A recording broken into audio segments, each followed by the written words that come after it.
morning. Welcome to Matenaer On Air. Jay Matenaer, my co-host Greg Bach. Calvin Butenhoff is back on the board after taking several well-deserved days off. Resident young person Calvin, what'd you do? Did you have fun?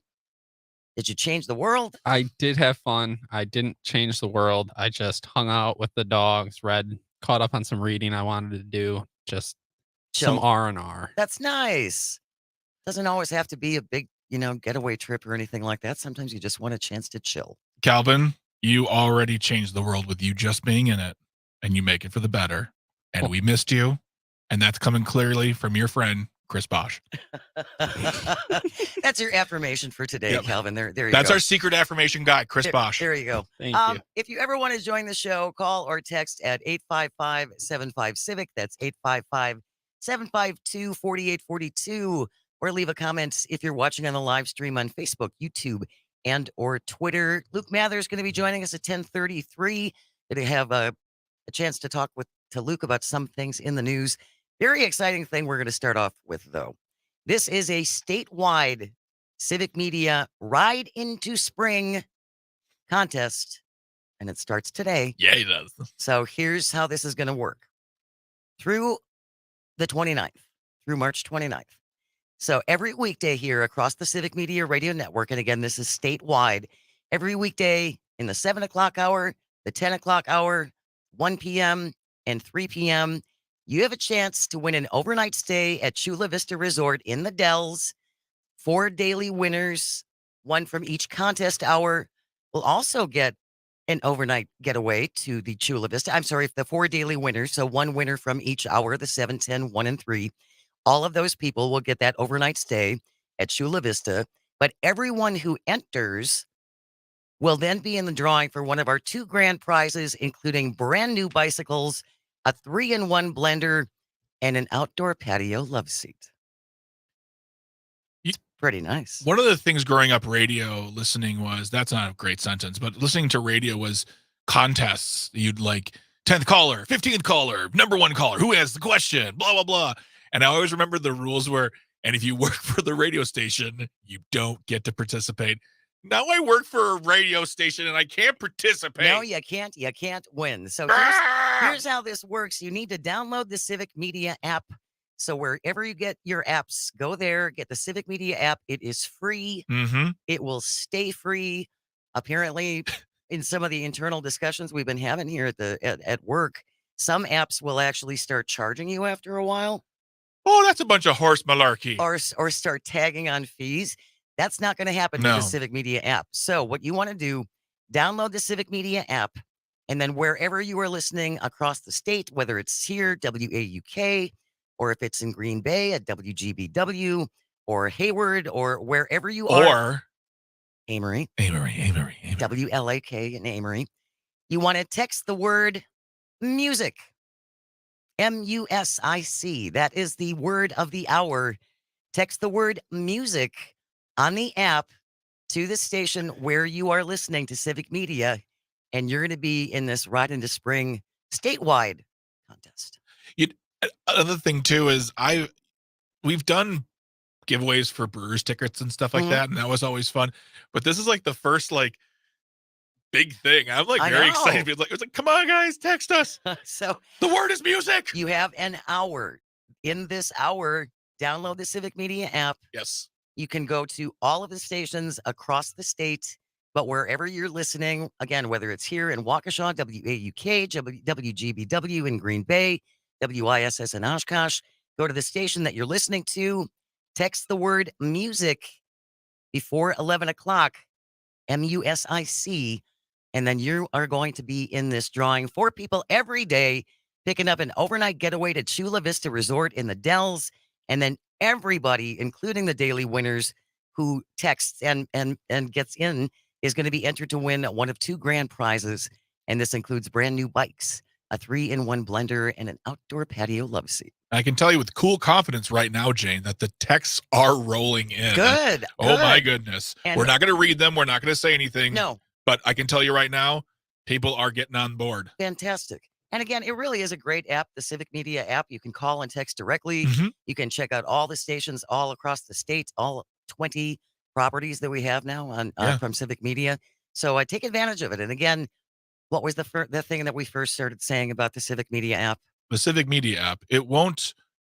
It probably won't alter There the it is. entire course of your life, but it shouldn't make it worse. Exactly. In fact, with this contest, it may make it better. That's the whole idea. Oh my gosh. That's the whole idea. Bringer of joy, Jane Matenaer. We always work on it. All right. We are going to start off, though, with something much more serious and located here in Waukesha. And if you are a parent in Waukesha, we'd love to hear from you at 855-75-CIVIC. A great article from WPR, Corrine Hess. This came up yesterday. After libs of TikTok make a post, multiple bomb threats have been directed at Waukesha Middle School. Again, this is an article in WPR from Corrine Hess that she posted yesterday.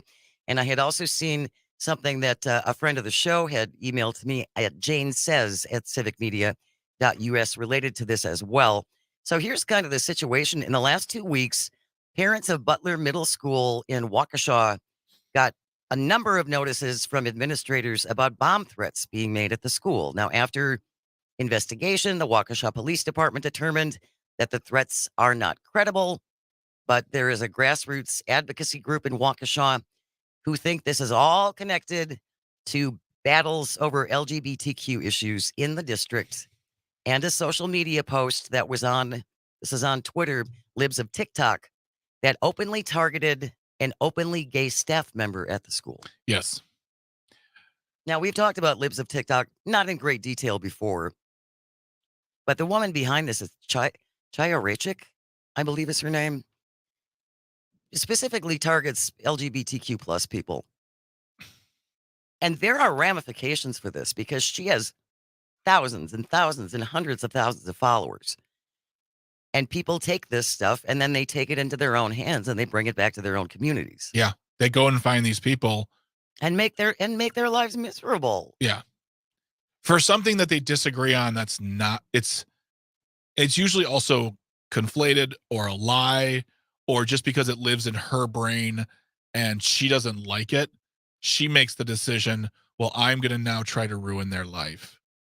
And you said the word ramifications. There are ramifications for her actions on the fact that people act on behalf of this account and of her. But I want to start seeing the ramifications legally at some point.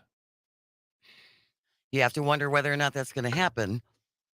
We'll see.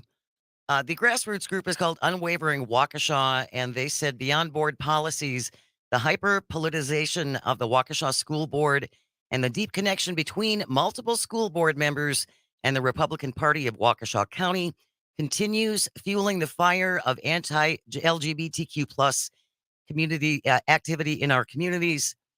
In an email, Waukesha Superintendent James Siebert said the safety of all students, teachers, staff, and visitors to Butler Middle School is of paramount importance, but he didn't answer questions regarding previous board and district policies and messages to all of the school board members. Again, in this article from Corrine Hess with WPR, none of them responded to her. Of course not. So on March 4th, this Libs of TikTok account posted 2 screenshots from a Butler Middle School employee's personal social media account. Mm-hmm. The first was him saying acceptance, equity, and inclusion should be cornerstones of our schools. The second post on his personal social media account was a photo of him with his partner. Yeah. So Libs of TikTok, which had posted it on Twitter, more than 3,000 retweets, more than 800 responses, most comments very anti-LGBTQ, calling this educator a groomer, a predator, and a pedophile. On March 8th, Butler Middle School got its first bomb threat. Subsequent threats followed March 11th, 12th, and 14th. Again, they say there is no credibility to these threats, but at the same time, you still have to investigate these. You can't, right? You can't just assume. If there is a bomb threat, that to me is a credible reason to go deeper into this. Doesn't that just make sense? If people's life, children. Libs of TikTok has 2.9 million followers. 2.9 million.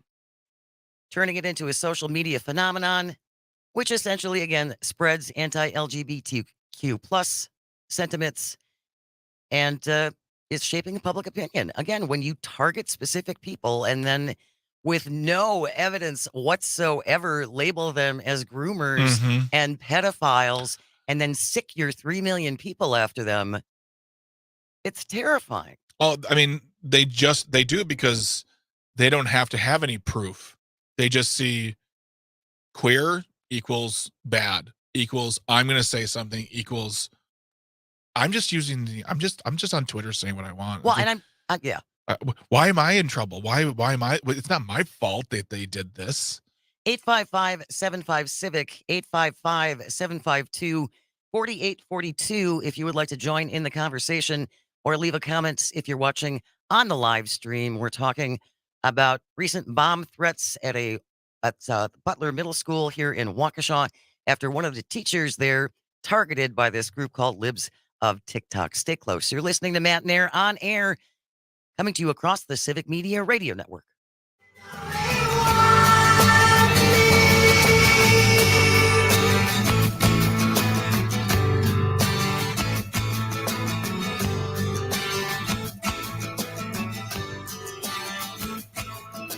She gets mad and she starts to cry. She takes a swing, man. She can't help. She don't mean no harm. She just don't know what else to do about it.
Good morning. Welcome to Matenaer On Air. Jane Matenaer, Greg Bach, Sweet Cal B coming to you live from our studio in downtown Waukesha. You can always join the conversation.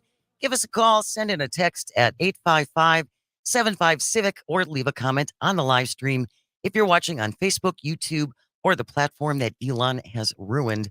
We are talking about a series of bomb threats directed toward Butler Middle School. They have determined that there was nothing behind this.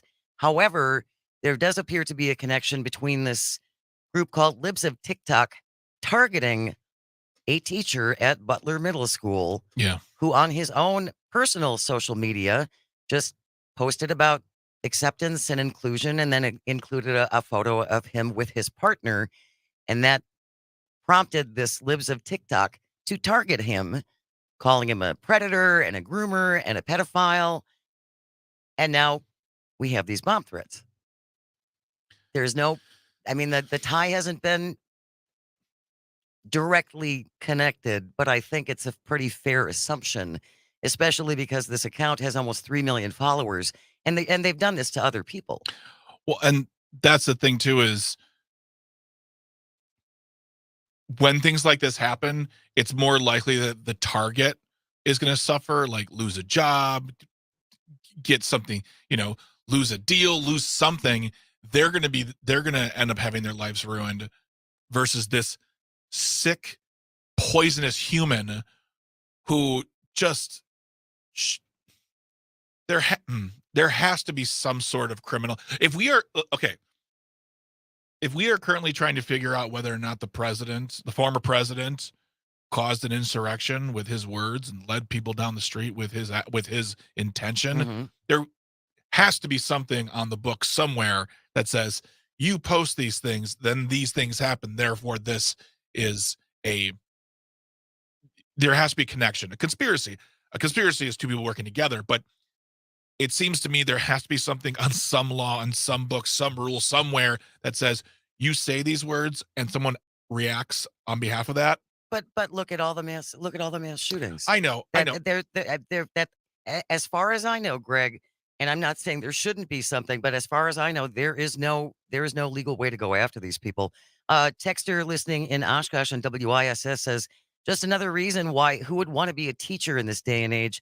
It's bad enough they have to spend their own money to get supplies for their own classrooms and their students. Karina from Milwaukee has been very patient. Good morning, Karina. Thanks for waiting. What did you want to say? Good morning. Well, I agree with you, Jen. I think that the leaders or formal leaders are giving a tone of allowance to open up your mouth on the basis of freedom of speech. But I think people need to read that portion of their rights, because you can speak for sure what you want, but you cannot accuse people in that free speech. And that's, Greg, what you're talking about. The accusations are not allowed. Yes, you can say whatever you want, but you cannot threaten or accuse somebody of something. That one. Another thing is, I want to know what's going on with the teachers' unions. Come on now. Who's protecting those people? There's got to be that situation with the female teacher and the song. I never heard that the union step up for her. She was fighting for herself all alone. Now that situation. And the first question I have, I thought that calling false bomb threat is actually illegal, punishable by jail, by sentencing. Why it's not happening right now? Well, if I'm gonna go anywhere and they're gonna trace my phone number, they're gonna come and they're gonna have a problem with a false call, one, and two, that I'm threatening a kid, school, anybody. Yeah. So that. I appreciate it, Karina. Thank you so very much. We always do really appreciate your perspective. I think when it comes to the bomb threat and the call, there are so many avenues nowadays. You can call from a number that's not yours. It can be an undisclosed number. You can be using a VPN to say, "Oh, this person's calling from Norway," and this is absolutely no judgment on the police, but my guess is they don't have time to look into where, like, if it's a false number, they're going to leave it at that. Well, at least in this case, Waukesha Police Lieutenant Chad Pergande said 3 of the 4 threats came from Nigeria. One was tied to a Russian address. This from an article that Corinne has in WPR. Tom from LA on the line. Good morning, Tom. We got about 2.5 minutes left. Tom, what do you want to say?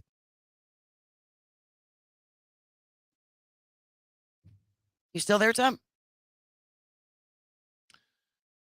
All right. I guess we lost him. We got a text from someone who asked to be remain nameless. But they said that they know people beyond the teacher and school boards and beyond the school are receiving threats. So some parents are receiving threats, so they asked me to be nameless. But they said, my child attends Butler Middle School, and there's been a serious issue with transparency from the board and superintendent. There's been no vocal support for this educator for the board and superintendent. The best thing we can do in Waukesha is show up to the voters booth in 2 weeks and vote out the insane incumbents. That's a really good point. It's a very good point. Honestly, the only way things are going to change, my friends, is if we all get out and vote in massive numbers that cannot be disputed, and there can't be these bogus claims of this was rigged because I lost. Yep. And where do they go? myvote.wi.gov. Plug in your address. That's going to tell you who is on the ballot, what issues are going to be on the ballot. Yep. We've had a couple people ask about the 2 referenda that are going to be on the ballot as well. And we're going to be talking to someone from the League of Women Voters before we go to the polls on April 2nd. So we really do appreciate all of your suggestions. And if there are things you would like us to cover, you can always send them to Jane Says. Email it, Jane Says, JANESAYS at civicmedia.us. There's Tom from LA. Tom, thank you for calling back. Now we got about 90 seconds. Go ahead. Absolutely. We the people ultimately are the government, and that includes us in the LGBTQ plus community. We pay taxes. Also, I think when it comes to anything in social media, the first thing they should actually ask for is the person puts their first and their last name down as their pseudonym or whatever it might be, that to go on these services. Because you'd have a lot less people saying a lot less things when they can hide under the covers. I know with myself, it's always at Tom Adler. And I also want to say thank you for the Civic Media app, being a person that actually left Wisconsin because of the fact that the whole gay thing when I was younger. Yep. That I just want to say thank you for the Civic Media app, because Wisconsin will always be my home. I love Wisconsin. And growing up in Durand, Wisconsin, a town of 2,000, it'll always be my home. But this Civic Media app gives me a connection still to my home roots. And like I said, I am a complete Wisconsinite, even though I live in California. We really appreciate that, Tom. That's very, very nice of you to say. Much appreciated. One more quick text vote. What is wrong with the school board of Waukesha? The people of the city need to wake up and vote. That's where the voting counts. News is coming up next when we return. Luke Mathers will be here. Stay close. You're listening to Matenaer On Air.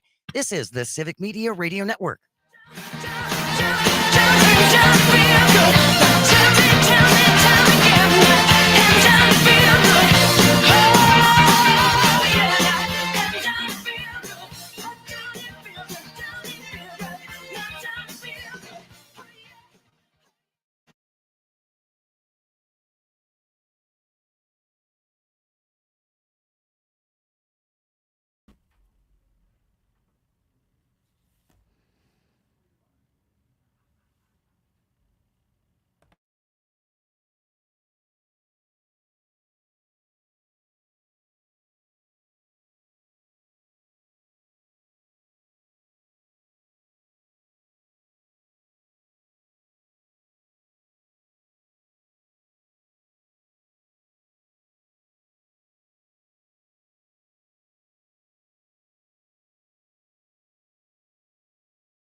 Can you hear me, Cal?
Greg Bach, Calvin, coming to you from our studio in downtown Waukesha. Thank you so very much for joining us.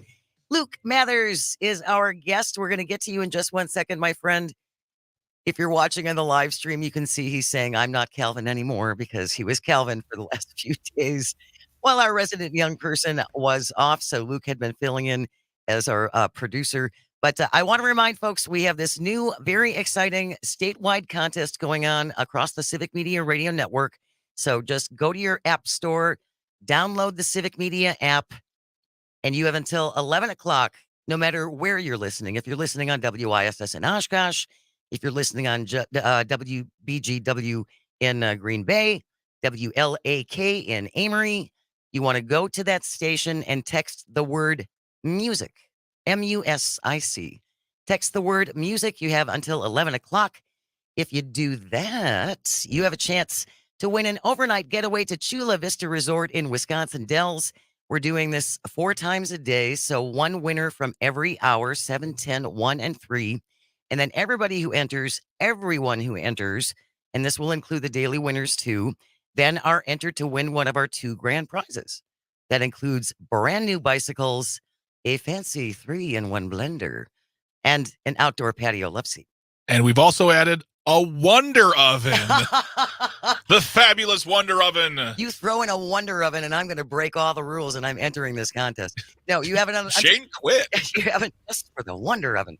You have until 11 o'clock. You text the word music, MUSIC, download the app, and whatever station you're listening to across the state, text it to that station, and then you're going to be entered, and you'll get a little reply that says, right, Greg, that you've been entered. Yeah, we'll get you should get a reply. And we'll get a notification. Yeah, it's pretty simple, pretty to the point, and we want to make sure everyone does it correctly so they can be counted. And in the drawing. In the drawing, absolutely. All right. Oh, really quick question: yes. Do non-Wisconsin listeners qualify? I believe so. If you are listening, I believe so. I mean, if you live in, I don't know, northwestern Washington State, a one-night stay at Chula Vista is a treat. But if it's worth it to you, I guess okay. Yeah. But sure, you can enter. Go for it. All right, Luke Mathers is here joining us from the Civic Media Radio headquarters in Madison, Wisconsin. How you doing, Luke? I'm doing well. How are you? Long time no see. I know, right? Yeah, right. Actually, I want to tell you, Fancy Brian Kelly was just here, and he picked up that shoe toy for Aurora. So it's on the way. I was a terrible dog dad, and I thought I did a perimeter sweep and picked up all the toys when we left the studio yesterday there in Waukesha, but Anya notified me that I had missed one. So, and that's one of her favorites. So I was in the doghouse myself a little bit last night. Don't take this the wrong way, because I think you're handsome and capable, Luke Mathers. I knew you were going to leave it here because it was on the floor and it blended in with the floor. It's a brown, hard, like an antler thing. Yeah, I was told it was underneath. I was told it was underneath the table, so I think that's how I missed it. But I don't know. I don't know.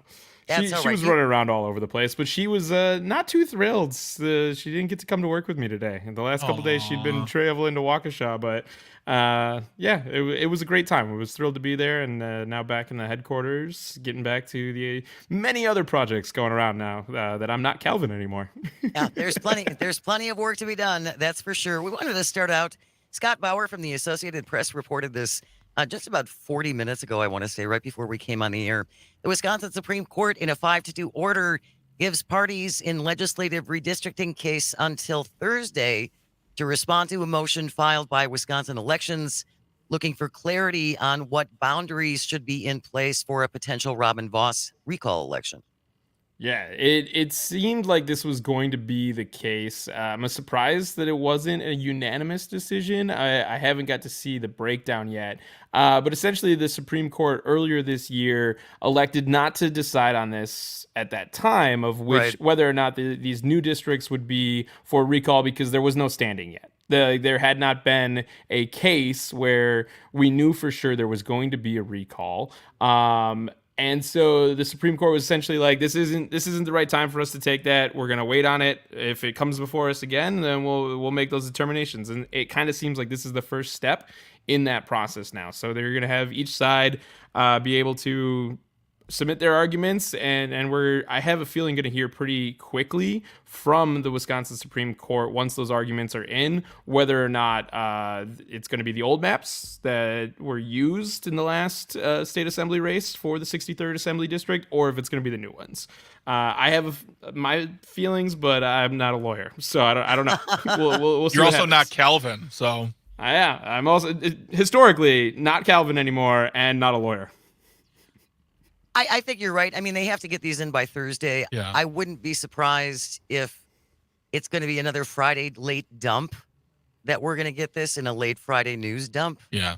Yeah, but I also Because- think it's not going to be that surprising. Like the original election was for the now thrown out maps, so I have a feeling those maps are going to be the ones that the recall petition will have to be adhered to. But it will be interesting to see, I guess, exactly. To me, it just makes the most sense. I know that some people want the new district for it to be, since the other ones were thrown out, but the recall is for an election that occurred with those old maps, and Right. Yeah. my understanding would be the legal precedent would be already there for the state's highest court to say the recall is going to be adhering to the old maps, and this fall's election, both the August primary and the November general, will be under the new maps. But it's going to be interesting to see. Well, and it's also is not fully determined yet that this recall is going to move forward yet. Anyway, Molly Beck in the Milwaukee Journal Sentinel reporting the Racine County DA now investigating almost 30 complaints from people who say their signatures got forged by the organizers of this recall for Robin Voss. Ruh-roh. Yeah, that the- seems bad. Yeah, the organizers that were bringing attention back to the Toss Voss race in the fall of 2022 that were doing like a catapult, like this whole thing has been a very just interesting spectacle to watch, because it seemed like they were more interested in drawing attention to their corner of the state rather than actually defeating Robin Voss on basis of merit. They used a catapult to fling a dummy that looked like with Voss's face taped to it, like not a very serious campaign. So I'm not completely shocked that there was maybe some forgery on some of these signatures. It's going to be interesting to see how many of, because they were very, very impressed with how many. They were like, we submitted 4,000 more signatures than we needed to, and they were so happy about submitting those. But I have a feeling the growing list with the Racine DA looking into this is only going to get longer and longer of how many forgeries are on that list. I contend, I've said this before, when you throw an event and your main speaker is Mike Lindell, that shows me how organized you are and how much you really want, quote unquote, results. Also, just wait until fall. Like, you're just, because that's the thing too, that, you know, recall elections, even on a local level, it costs municipalities money. Yes, they cost and taxpayers time. money. And these DAs, these county and city clerks, they're all having to put their time and energy. And if the election happens, because it's not going to happen most likely this spring, it'll happen just on a day. It'll be a one-off, sometime this summer. Right. So so the fact that these individuals hired Mike Lindell as their guy, and also the fact that they just didn't look at a calendar and say, "Hey guys, why don't we just wait till fall? We can alleviate it." But I think for the faction that want to recall Robin Voss, they need to see something getting done to support the big lie that the election was stolen, that Donald Trump lost because the election was rigged. They need to be fed that, because they've been fed that stuff now for 3.5 years. Well, the whole thing is, Hot Government is the group that's pretty involved with this, and it's honest, open, and transparent government. And they're also the individuals that were just illegally requesting absentee ballots for other individuals in southeastern Wisconsin. So they were having ballots be sent. They were committing crimes to show that crimes could be committed. Like that is the extent that this group has been politically involved, is catapulting effigies and committing electoral crimes to say, hey, electoral crimes can be committed. Like, I broke this window to show you that your window can be broken. Yeah, it's like speeding past a county sheriff saying, hey, look, my car can go more than 70 miles an hour. It's like, it doesn't make a whole lot of sense when you boil it down for some of these things. So it's going to be interesting to see what the state Supreme Court has to say for which maps are going to be used and what actually signatures will count when the Racine DA looks into them all. Fun fact, their candidate is actually the effigy they catapulted. That's what they're going to run instead because they got nothing else. Well, they don't have a candidate, though. No. They don't, unless they do, and they're just waiting in the wings. Details. Waiting to spring them on us, I guess. I'm not sure. Right? Yep, that was good. That was good. That's terrific. That was amazing. Intentionally, that just kind of happened. It was a good one. Going back to this article from Molly Beck in the Milwaukee Journal Sentinel, among the 1,300 pages of signatures submitted by the recall committee are petition circulators from across the country, including Georgia, Florida, Illinois, and Oregon. Brandon Platt is a resident of Portland, Oregon. He spent 3 weeks in Racine County helping collect signatures. He says he was recruited by a group that helps politicos in election years gather signature for a bunch of different issues. He said the organizers of the group did not direct them to add signatures that weren't obtained legally. I don't know this myself because I've never worked for a political campaign. Aren't there people in Wisconsin you could hire to knock on doors and ask people to sign this petition? Absolutely. Why are you hiring people from Oregon? We have a political party in this state that's finding out-of-state candidates for all types of different elected offices. So it doesn't shock me that, outside of looking for candidates to run for governor from the East Coast or run for the U.S. Senate from the West Coast, that they went and found organizers from outside of Wisconsin to try to achieve these political means. Look, I've worked on political campaigns, and when you want to be an operative, you start somewhere, and moving to another state to do work, whether it's freelance for a few weeks or a few months, or you're getting on a campaign for a year, that's not out of the blue. That's very common. And him coming from Oregon, maybe he's just trying to make money or whatever. But an election like this, if your candidate is worth their salt, they're going to inspire enough people to volunteer and knock on doors. This just feels like somebody's unemployed nephew in Oregon. Let's put Charlie to work for a couple of weeks. He can use the money. And the work's fine. My pillows. They got paid in my pillows. The work's fine, but you just can't be the one to sign those signatures because the signatures have to come from residents of the area that you're trying to do the recall. So it's just like not understanding it. Details. Did he try to even say well, I lived there for 3 weeks, so technically I had residency. I'm a resident. Yeah, it doesn't work that way. Yeah. All right. Luke Mathers will still be here when we return. Stay close.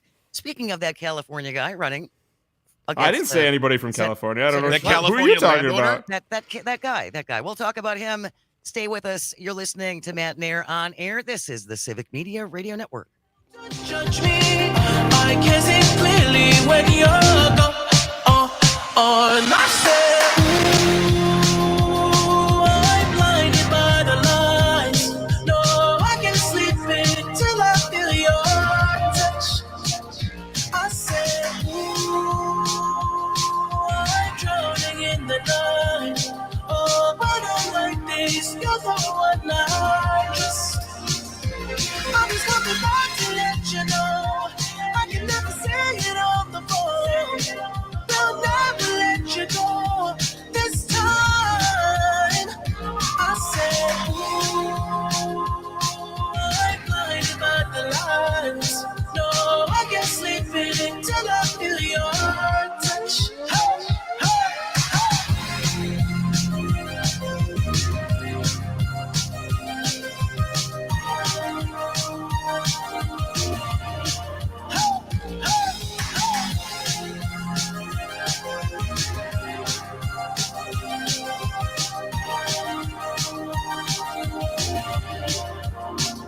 I said, I'm blinded by the lights. No, I can't sleep until I feel your.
Well, then coming to you from our studio in downtown Waukesha, we're joined by our friend and colleague, Luke Mathers, joining us from the world headquarters in downtown Madison. And we're going to talk a little bit about the California guy running against Senator Tammy Baldwin, Eric Hovde, in the news.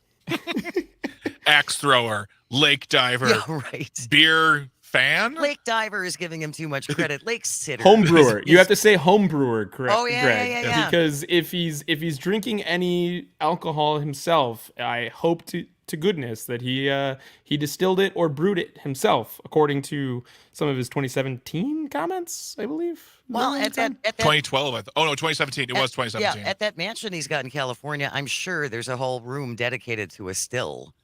You would think. Absolutely. Or at least one bathtub. At least one bathtub for the gin. At least one. New article from Bruce Murphy in Urban Milwaukee with the headline, How Hovde Evaded Federal Taxes. He said he wants to stop what his firm did, paying zero federal taxes on investments. What? I know. We need a dun, dun, dun. I think You know what? I We think that somebody should, invest in the IRS and make sure these millionaires are paying their fair share. Wouldn't that be a good idea? I feel like that would be good. Yeah. To close some of these loopholes and make sure that they're actually paying what they should. I don't know that this is illegal, though. Yeah, at least in this article, this is in Urban Milwaukee by Bruce Murphy. Between 2003 and 2013, Hovde's asset management company reported non-controlling investments worth over $74 million in more than a dozen Bermuda-based insurance companies. Conveniently, Bermuda does not have a corporate income tax and has even offered tax assurance certificates. Sounds real credible. To ensure that holders temporary insulation should that ever change. Because we want to protect you guys who are not paying corporate taxes. We want you to be all nice and snuggly here in Bermuda. Yeah. So, senator from possibly California or Bermuda running here in the state of Wisconsin. That's. I mean, again, he's not denying it. His campaign doesn't deny any of this.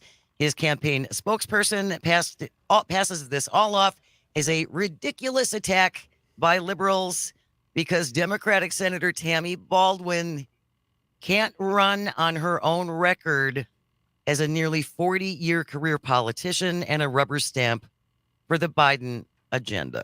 And that statement goes along with that young man, Ben Vocal is his name. Mm-hmm. When the whole alcohol thing came out, his was Eric Hovde is the man for Wisconsin. And when you look at the voting record of Tammy Baldwin, it's all foam and no beer. This guy must be. Like I asked you earlier in the show, Jane, or earlier before we got on the air. You said they have to buy the lie because this is some of the biggest lying there is. Out of all, every time he speaks, he's always saying Tammy Baldwin's done nothing.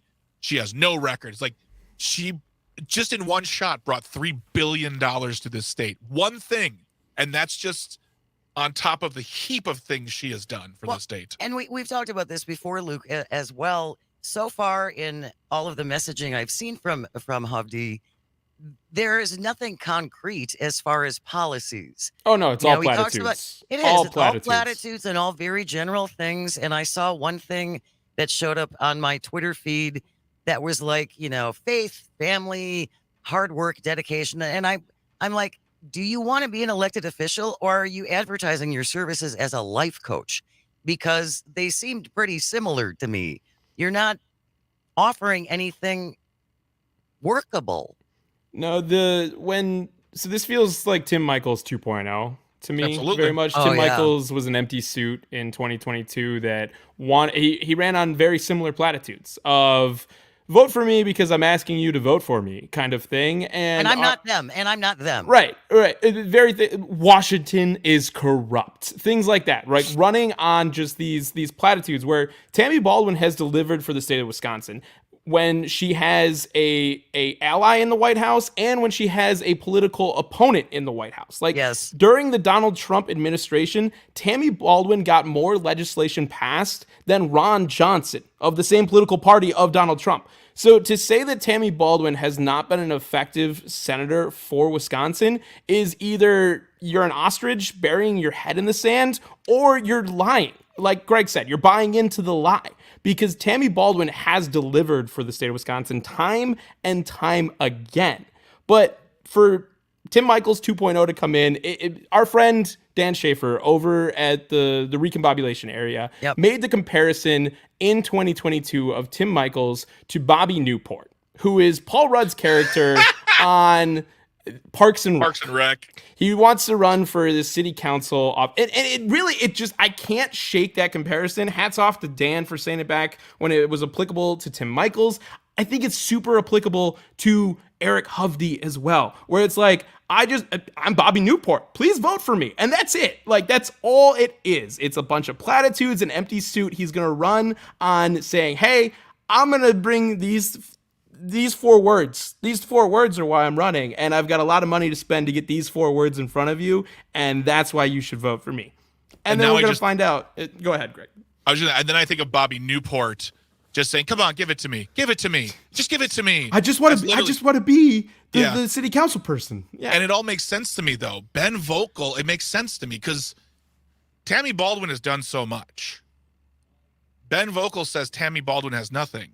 But let us not forget, the senior senator from Wisconsin, Ron Johnson, has said the number one job of the Senate is to actually do nothing. Well, those are his paraphrase, but those are his words. The job of the Senate is to do nothing, which he is doing chef's kiss, a great job at. He's really excelled. And if we're looking at candidates, then yes, Eric Hovde is the man for the job if you want nothing to happen done in the Senate. Just to wrap this up quickly, again from urban Milwaukee, Bruce Murphy. In 2012, in Hovde's last run for the Senate, he ran an ad criticizing big corporations that pay nothing in federal taxes. Go figure. That's interesting because didn't the 2012 election take place in that time frame that the Bruce Murphy articles, wasn't it 2003 to 2013? That's weird. Yeah, it is weird. We will put the link to this article in the show notes if you want to read it for yourself. Luke Mathers, thank you so very much for making time for us. Always a pleasure, Jane. It was great to see you. All right, stay close. We have news on the way next when we return. Shrinkflation. Real life experiences. The water was cold. With shrinkflation, not shrinkage, Oh, shrinkflation.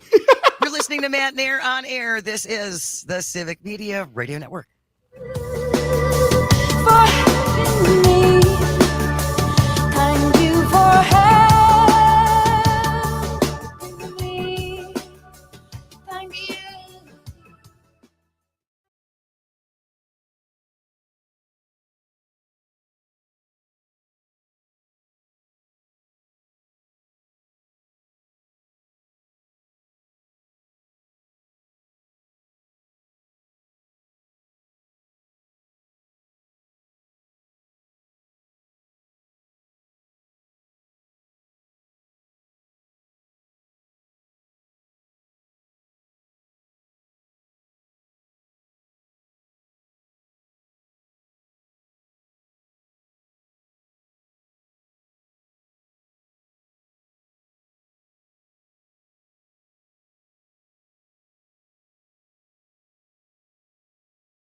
and welcome to Matenaer On Air. Jay Matenaer, Greg Bach, Calvin Butenhoff, coming to you live from our studio in downtown Waukesha. Join the show. Give us a call. Send in a text at 855-75-CIVIC, 855-752-4842. Leave a comment if you're watching on the live stream on Facebook, YouTube, or the platform that Elon has ruined. Just a reminder to download the Civic Media app wherever you get your apps, and then you can listen to all the shows all across the network, including Todd Alba, who comes up from noon to 2, followed by Maggie Dawn, 2 to 4 p.m., all across the network. Download the Civic Media app. It's free. It's fabulous. And you can text and call directly from the app to whatever show that you're listening to. Simple. Yeah, it is. It's very simple. I wanted to talk about shrinkflation. Okay. And this is something I think we all have certainly been noticing. We've all talked about the high prices of food and how things seem to be getting smaller. In fact, Cookie Monster posted taking a stand against shrinkflation. Yes, Cookie, the big C. The big C has come out against shrinkflation because his cookies are getting smaller. Who is that going to anger? Because I feel like that will anger somebody. I feel like the last time Elmo just asked people how they were doing and the world lost their mind. So is the Cookie Monster a secret agent for liberal agendas and or conservative agendas? Hasn't Sesame Street always been a liberal agenda? True. Educating our children, I don't know, teaching them how to read and things and the alphabet, and that's so subversive. Yeah. But I would love to hear from you about what have you noticed that really made you sit up and go, wow, this is nothing like it was even last year at this time. And I bring this up. Producer Anya and I met for coffee a couple of weeks ago. Okay. At a local, I believe it's a locally based coffee chain. And I ordered a vanilla latte and a ham and Swiss croissant. And I've ordered from this place many times, and it's always been lovely and whatever. Mm-hmm. It's about $8 for that ham and Swiss croissant. Yeah. When I got it and took it out of the wrapper, I felt like, honey, I shrunk the bakery. It was this eensy beensy. Seriously, that was the most adorable little baby croissant I've ever seen in my entire life. It was like a third of what it used to be. Yeah. Easily. Yeah. Easily a third smaller. I mean, that's not surprising. We got these cookies at home and the package. You held the package in your hand. They used to fill the entire package, and now you can almost a third of it's air. A third of it. Yeah, they've made it. They've shrunk their cookies, I think, because I when you buy a bag of chips, half of it's air. Like everything's getting smaller and more expensive. And more expensive because we're stuck. Yeah, right. We're stuck. And I think they learned, companies, especially big corporations, learned during the pandemic when things were scarce. And remember, this was 4 years ago, right around this time, when grocery store shelves were empty. We had refrigerated trucks acting as morgues in New York City because the death rate was climbing so quickly. My and goodness. Corporations learned that they want it badly enough, they'll pay for it. Yeah, we would. I mean, that is honestly true. I don't want to say it's on us, but we went and spent. It was very weird because in a time when no one was working, and I don't want to get into the whole nobody works thing. I just felt like including myself, I'm like, I'm spending a lot of money and I am not working right now. So what am I doing? And with cost of living, cost of products, inflation, we just and you're right. They know we'll pay for it, they never have a reason to lower their price again, which we've talked about before on the show. I think we all accepted it when we were learning more about supply chains and the disruption of global supply chains and what that meant for us as consumers. And it's like, okay, fine, I understand that. So in the interim, we'll pay out a little bit more until things get smoothed out. We're in this together. Yeah, we're in this together. Well, things have smoothed out and those prices haven't come down. Not at all. And I don't think they will. No. And this isn't on President Biden. This wouldn't be on President Trump. It wouldn't. It wouldn't be on President Calvin. President. Oh, wow. Coolidge? Well, sure. 855-75-CIVIC, 855-752-4842. What has been your experience with shrinkflation? What did you buy that you took a look at it and went, wow, this is much smaller than it used to be? Jack from Merrimack is joining us on the line. Good morning, Jack. Thanks for calling in. What do you want to say? Good morning. Thanks for taking my call. I have been whining about this to my wife for literally years. This is not the first time this has happened. I recently found when stuff goes on sale, I usually buy it, and sometimes if it's something like juice, I'll put it in the freezer and let it thaw and use it later. Sure. Well, I pulled out something that I bought a little over a year ago. It was a juice container, and it was 59 ounces. I looked at a recent one at the store, same brand, same juice, 48 ounces. Oh yeah. And the price is not the same. But like I say, this has been going on for years. Everything, not just the 59 ounce stuff, but almost all liquids used to be very standard volumes. A quart, a half gallon, a gallon. Now you got 48 ounces instead of a half gallon. As far as I know, the quart size hasn't gone down, but the prices per ounce still are very high for a quart compared with the slightly larger size. The same things happen with ice cream. You used to be able to buy ice cream in half gallon tubs. By the way, half gallon is 64 fluid ounces. Now it's 48 fluid ounces. Same basic thing. The corporations are doing this not because of their costs going up. They're doing it because they can. Oh yeah. Corporate profits record highs. Oh, absolutely. And gee, wonder why. One other thing I want to say in terms of inflation, I buy 3 or 4 times a year. I buy several 12-packs of soda for various events. Well, you used to be able to, and we're talking maybe a year ago, used to be able to buy it on sale, $2.99 for a 12-pack for major brands, Yep. Pepsi, Coke, that sort of thing. Now they're on quote unquote sale for $5.99 or $6.99. Excuse me, soda is pretty much water, and I don't think the price of water has more than doubled in the last year. And not that I've checked around here. The point is, and this is what the Business Insider and Wall Street Journal have both stated.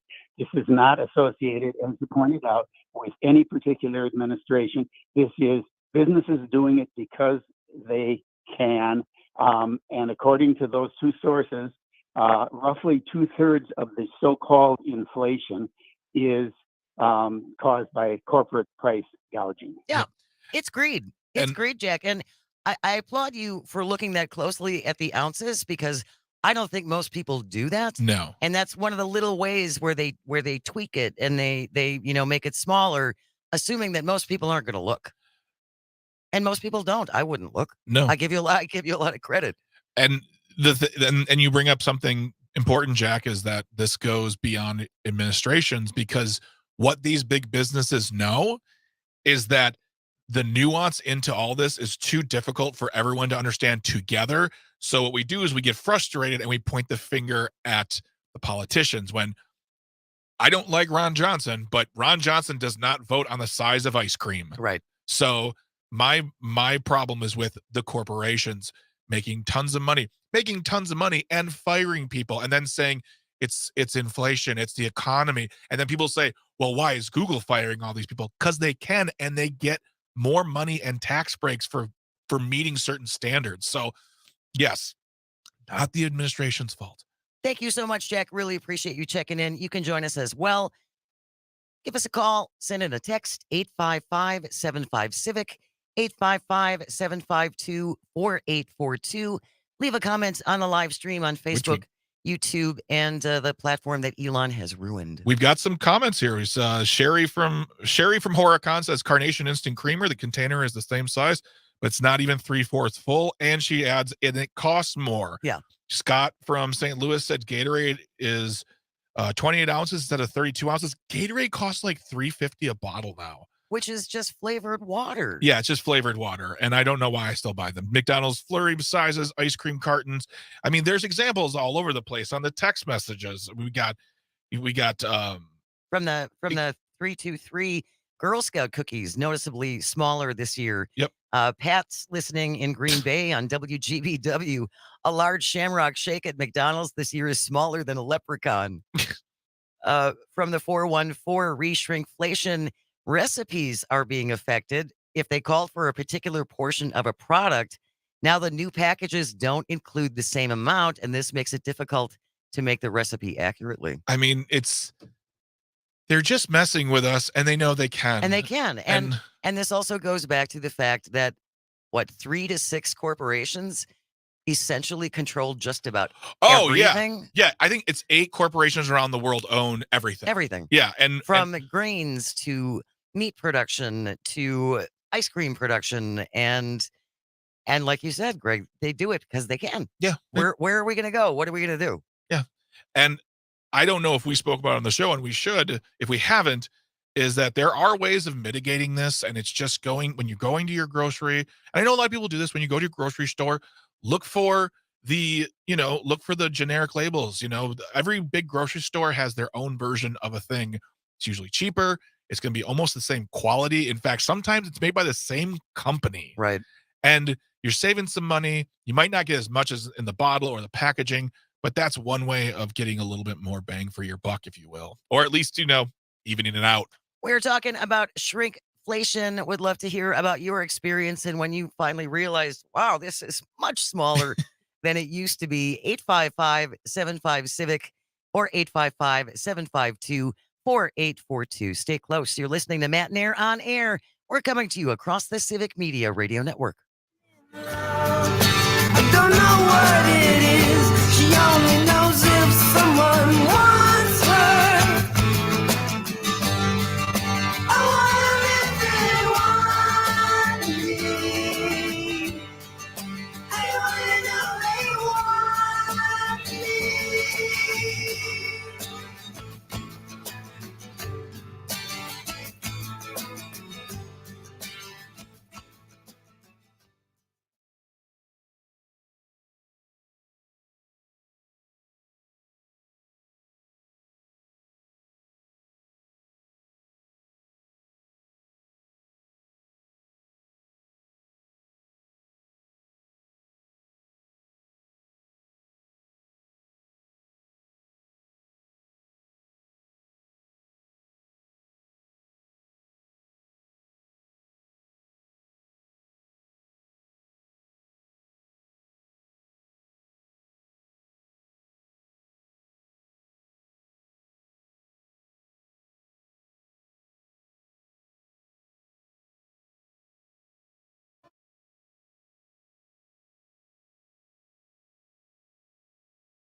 Good morning and welcome to Matenaer On Air. Jane Matenaer, Greg Bach, Sweet Kelby, coming to you from our studio in downtown Waukesha. No matter where you're listening to us across the state, if you're listening in Green Bay or Oshkosh or La Crosse on the Eagle or in Amory on WLAK. Amory. You can always join the show. Give us a call. Send in a text, 855-75-CIVIC, 855-752-4842. Leave a comment on the live stream if you're watching on Facebook, YouTube, and Twitter. We're talking about shrinkflation. Producer Anya and I met for coffee a couple of weeks ago, and I ordered a ham and Swiss croissant. And honestly, I thought it was a baby croissant. It was adorable. It was your it appetizer. was the sweetest little croissant I've ever seen, but it was like appetizer sized. And there are some coffee shops, name will not be named. I will not eat anymore because their food is so expensive and you get so little. And I understand that sometimes they're saying, well, the ingredients are more expensive and we're using fresh. I get that, but I also can't pay $15 for a wrap. That's a lot. That's not gonna that I'm gonna be hungry in 20 minutes. But I feel badly. I feel badly for restaurants in particular Yeah. because they went through such a tough time during the pandemic. Absolutely. And we lost a lot of small businesses because of the pandemic. And they still have to buy their stuff from the same companies that are screwing the rest of us Yeah. with shrinking the size of everything. Yeah. And for our Scott from St. Louis, no, it was not Starbucks. So ha ha ha ha. And let's not forget that companies are making record profits. Yeah. They are making record profits. They are rolling in the dough. And the CEOs and the executive officers of these companies, they're doing just fine. And when they cut employees, when they fire people by the hundreds, if not thousands, they then spin it off as it's a really tough economy. We had to make some hard choices. Don't be fooled by that. One of the companies was Google. Google is worth like $329 billion, I think. Or no, I'm sorry, they made 320. They make so much money. And they're going to sit here and tell us it's really tough for us this year. I would believe that. I would believe that if I would see the CEOs and all of the other big execs in these companies take a 50% pay cut. They'd still be making tens of millions of dollars. I agree with you, but I would take them more seriously that things are tight and things are tough if they proved it by a personal experience. Yeah. Right. Because I was messing up there, the company made last year $305.63 billion. Yeah, money's tight, Greg Bach. Well, they're buying those croissants. Those croissants are so expensive and so tiny. Now you have to buy 5 croissants to get the effect of one full croissant. Wow, Google's worth a lot of money. Oh my God. They're worth $1.8 trillion. Wow. And they're firing people. God. I've done nothing. What? And they're firing people. Yeah, they're firing people because we got to tighten that collective belt. And that collective belt does not include people who will hinder my quarterly bonus. You got to have a yacht. Yeah. All the other guys in your job have a yacht. I have to have a yacht. And I'm not kidding you. Some of these guys have it. They have yachts, which contain smaller yachts that they use those smaller yachts to get to land. Yeah.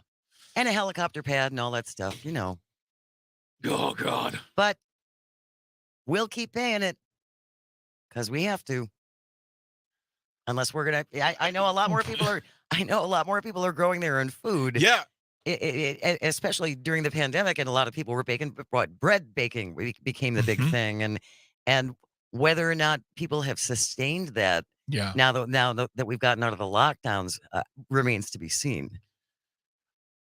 There's a part of me that says, you know what, Greg, get into hunting and fishing, but for your own sustainability. Like, I know I won't. I don't have time. Who has time to kill an animal? I don't. And dress it and process it and all of that. So they do. They really have us by the scruff of our neck. And there's not nothing, but it's harder than some think. People will say, well, just stop doing this. No. Yeah, I could stop shopping at Amazon tomorrow, but you know what? Christmas comes and I'm busy. And then guess what? 2-day shipping at the holidays. I'm not saying no to that. And a lot of people will agree with you and do the same thing. A company who's being sued, which, by the way, Amazon's being sued for breach of contract with Amazon Prime because they said commercial-free streaming. And then they said, no, you got to pay more. And now people say, no, we're in a contract with you. You multi-billion-dollar company that now owns a major studio. But we still go back. Well, and do you think that lawsuit's going to go anywhere? Probably not. They're going to do one of two things. They're going to settle, or they're just going to say, fine, they'll go in there some way and say, all right, now everyone's contract is at the end of the year. We're changing. I don't know. They've got enough lawyers. The terms. Oh yeah, they've got enough lawyers where they can do whatever they want. And frankly, I'm still going to pay for Prime. Sorry, I've turned this into me. I apologize, everyone. I've really made this a me thing. I just get so angry because I'm so frustrated by their actions, and I hate feeling this powerless. I think everybody does, and I think that's why people are so angry. Yeah. It's very disturbing to feel like you have no control, and I think that's why people get so we all have such short fuses now. I also want to remind folks, and I apologize for not remembering this man's name, but he was the head of a company, and this is within the last year and a half, who, when the stock market was doing well and wages are going up, and he essentially said, we need more unemployment, we need more suffering, so the workforce will be willing to accept less. He was an Australian CEO. Thank you. That man's name is and he said this Tim Gurner, CEO of and property developer. Yes. Said with a straight face. We need more suffering. We need more people to struggle so that they're going to accept less and be happy with what they get. He looks like what Neil Patrick Harris's character on How I Met Your Mother would look like in real life. And I'm not being complimentary right now. I didn't think you were. All right. We have news on the way. When we return, 3 headlines and a lie. Oh, man. Greg Bach will have to determine which of the headlines are actually accurate and which one I just made up.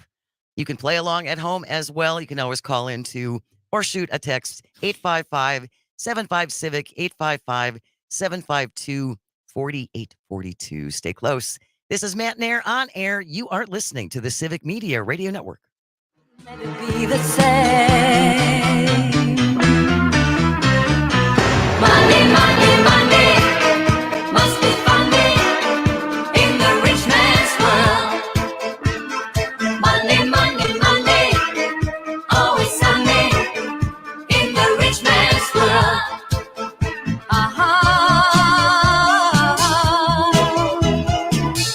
All the things I could do if I had a little money. It's a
welcome to Matenaer On Air. Jane Matenaer, Greg Bach, the surgeon of sound, Calvin, coming to you from our studio in beautiful downtown Waukesha, wherever you're listening across the state, in Green Bay, in Racine, in Oshkosh, in Hayward, wherever you can always join the show. 855-75-CIVIC, 855-752-4842. Leave a comment on the live stream on Facebook, YouTube, and or Twitter. Ooh. Are you ready? Yes. You can play along at home. I always you know what? I don't like your joy in this. I love to hear people's guesses. You'd And love to see me fail. no, I just like it's how good can I lie is really what this comes down to. Based on last week, you were an amazing liar. We're going to do 3 headlines and a lie. Greg Bach has to determine which of the following stories is not true. 3 of them are true. All right, here we go. Greg Bach, a Southern California man, sued a Las Vegas hotel after being stung by a scorpion in his private parts while staying with his family at a luxury resort. Michael Farchi says it happened December. Wait, what's his name? Michael Farchi says Okay. it happened December 26th. He and his family were asleep at the Venetian's Palazzo Tower. Michael says he was stung at least 3 or 4 times by the scorpion, which was about an inch long. Michael says, quote, I put my eyeglasses in. I was shocked that I have a scorpion over there just hanging on my underwear, he says, unquote. Farshi was treated at a local hospital and did file a report with the hotel staff. He still had to pay for the room. You know, deep in that contract somewhere when you sign, when you get to the hotel, it just says right there in plain English, not responsible for scorpions.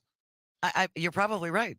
There's probably a disclaimer in there somewhere. Including but not limited to. Right. Scorpions, rattlesnakes, there could be a Yeah. whole list of things that aren't covered. All right, 3 headlines and a lie. Story number 2, Greg All Bach. right. The Miami Herald is reporting that a team of trackers found a 7-foot wide pile of pythons. 7 foot Wide. wide. Pile of pythons Okay. on public land near Naples, Florida. All right.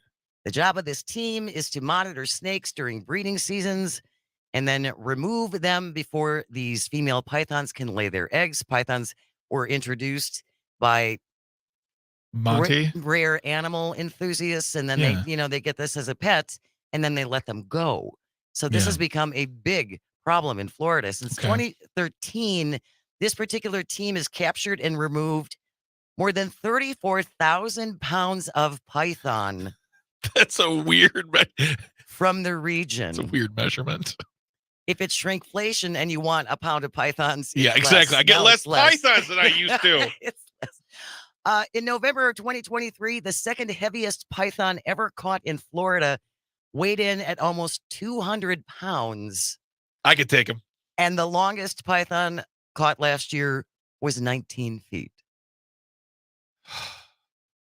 All right. That's some high grade Florida right there. That's a lot of Florida, man. Yeah. All Woo. right. 3 headlines and a lie. Story number 3, Greg Bach. Yeah. TikTok influencers are united in their concern about the potential ban on their favorite platform. Okay. This includes Celine Bradbury of Washington State. She demonstrates how to do a professional pedicure on yourself using local plants and herbs that grow in her area, including mushrooms, wintercress, and eastern hemlock. Okay. With over 500,000 followers on the popular app, 35-year-old Celine says she hopes this whole TikTok issue is going to be resolved quickly. Quote, the plants I use are seasonal and require some planning, and I'm only going to be flexible enough to give myself a pedicure for so long, unquote. Okay. All right. I was expecting that story to take a dark turn somewhere. Like, No, if, she's just if they ban TikTok, I won't be able to give pedicures to the local children. I don't think that's part of it. All right. 3 headlines and a lie. In 2011, Green Bay, Wisconsin resident Derek Lee Kroll filed to have his name changed because as he put it in his official petition to the court, quote, I, without a doubt, hate my name. What's his name again? Derek Lee Kroll. I'm not sure what the Derek, Huh. what the problem is with the Derek. I don't think that's a terribly bad name. If you watched Last Week Tonight, last week and this past Sunday, John Oliver made a very good case in why Derek is a terrible name. Well, within 2 months, he got permission to change his name. Derek became Des Nuts Lee Kroll, That's not how it's pronounced. spelled DEZ-NUTS. That's not how he's pronouncing it. Well, wait, I'm not done.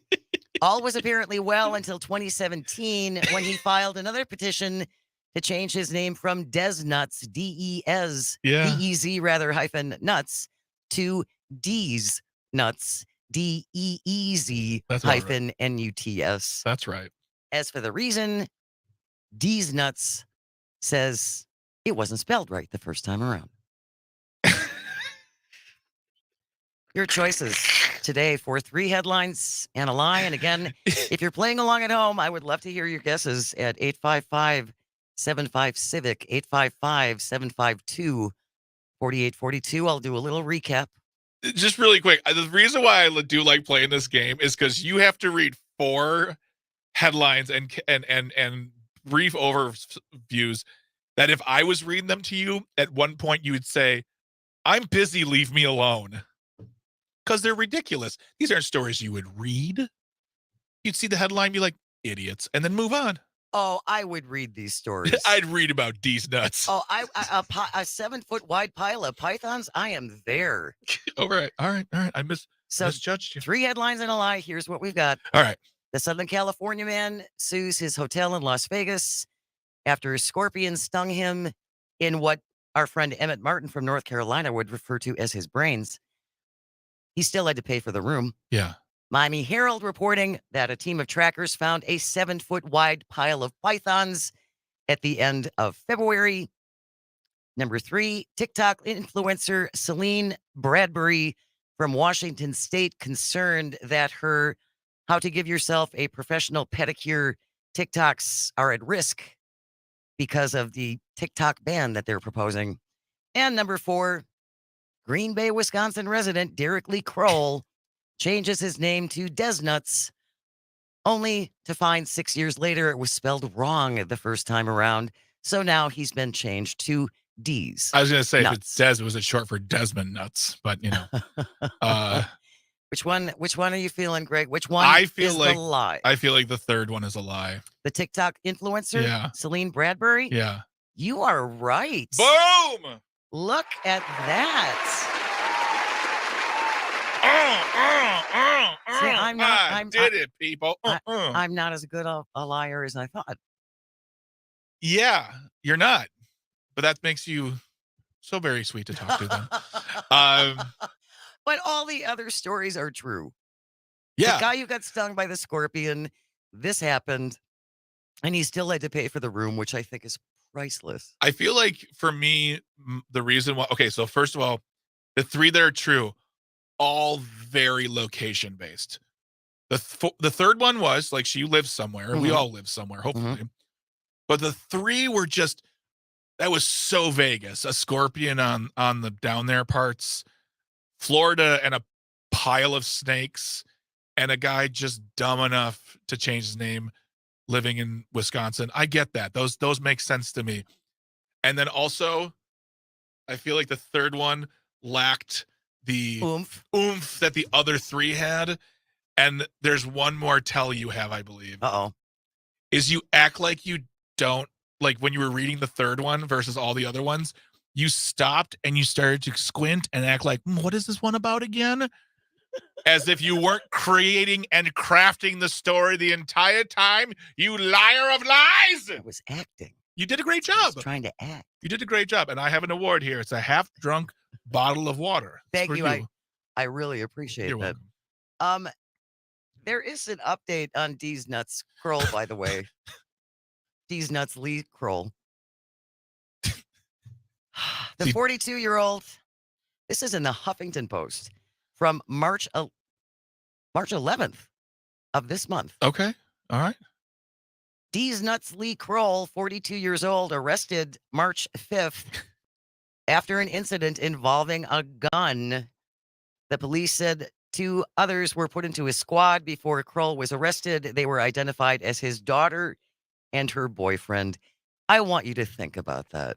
I want you to think about the fact that a man who changed his name to D's Nuts, Lee Kroll, had the nerve to have children.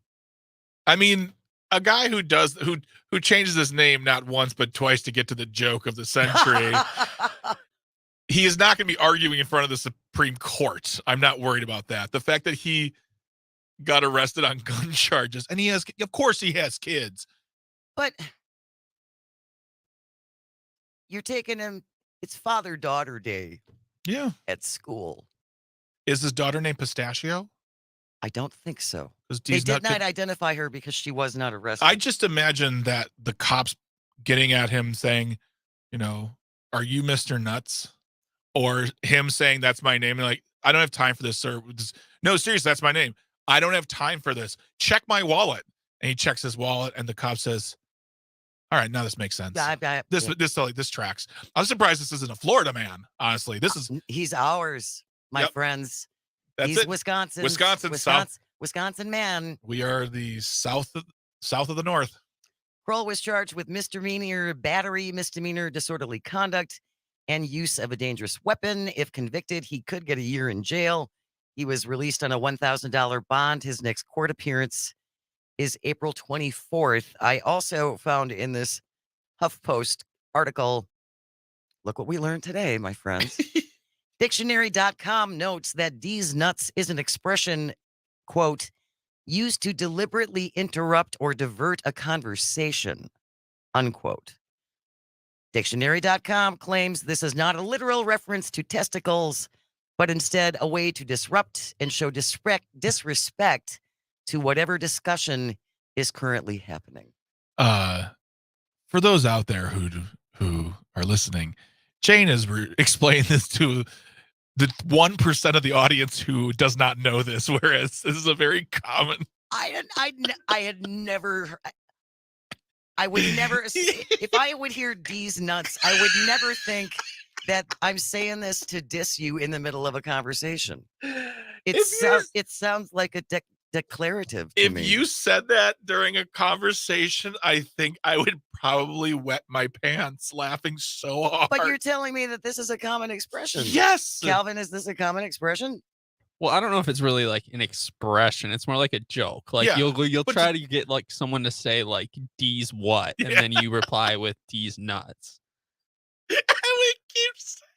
Okay, so this is really highbrow humor. It's quite the opposite. Very, very, very elevated. Oh my God! It stems from a meme from years ago that I didn't realize was 13 years ago. I thought it was less than that. I think it's from a movie too, if I'm not mistaken. Well, we will research this. But Mr. Nuts did get he did issue a statement through his lawyer. Oh, he did. Saying, I am innocent. They will never get me or my nuts. And this is by his lawyer, Mr. Peanut. Yeah. So with a monocle. We're done here. You can always call or text. Send complaints to Calvin. Don't. Or send complaints to Calvin if you want to complain. 855-75-CIVIC. Or send an email to Jane Says, JANESAYS. Jane Says at civicmedia.us. Stay close. We'll be right back. This is Matenaer On Air. You are listening to the Civic Media Radio Network. His touch was heaven, I remember. But every rose, it has a thorn. Before you know, you break your finger. Two truths, one lie. Don't really need it. No, not tonight. Three words, nice try. Don't even need it. Eat it in secret. Dad, he's not my baby now. He's not my baby, won't let me down. I fell for 1,000 nights, once already times, oh. He's not my baby now.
and welcome to Matenaer On Air. Jane Matenaer and injured Greg Bach. Calvin, coming to you live from the studio in beautiful downtown Waukesha. What did you do to yourself? I hit my hand in the middle of my air drumming on the mic thing, and I've told you before, my name is Chris Bosch. This is one of the hazards of playing an air musical instrument. I'm Greg Bach, very good at air drumming. You can hit random things. Yeah. Unintentionally. It's the life you lead. The danger therein. Living life on the edge. You can always join us, 855-75-CIVIC, 855-752-4842. If you're watching on the live stream, leave a comment on Facebook, YouTube, and or Twitter. We have news coming up in just a little bit, followed by Todd Alba and the Todd Alba Show from noon until 2. And then Maggie Dawn takes over from 2 to 4 p.m. Wanted to close things out with a little live update. Peter Navarro, former Trump administration official, former advisor, rather, to Donald Trump, has been sentenced to prison, and he was holding a little press conference before he turned himself in, which everyone does before they go to prison, I guess. And Fox News even cut away from it. So that's got to sting. He's getting 4 months. He's getting 4 months behind bars after refusing to cooperate with the January 6th committee. And if this were you or me or Calvin or anybody, the same thing would happen to us. When are we going to throw some congressmen in jail too? Because they've also refused subpoenas. That's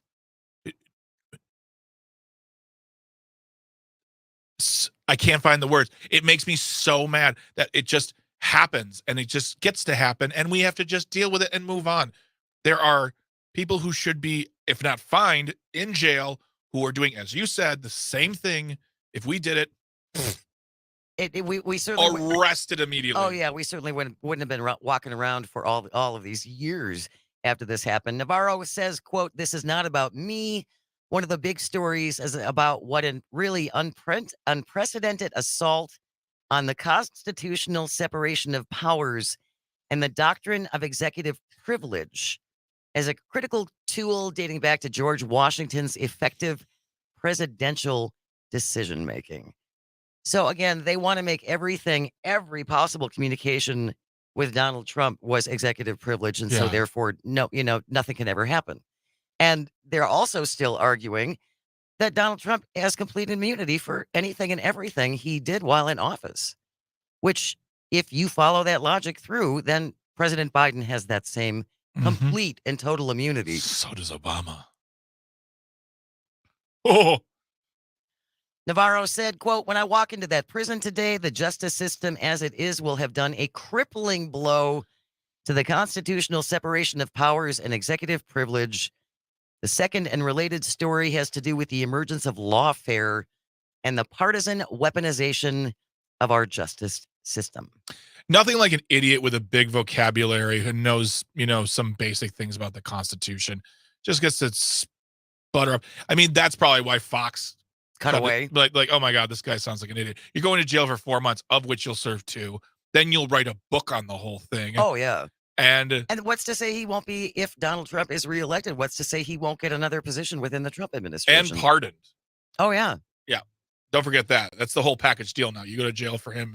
It's like the mob. You go there and you don't talk. You get Paul Manafort is a perfect example. Yeah.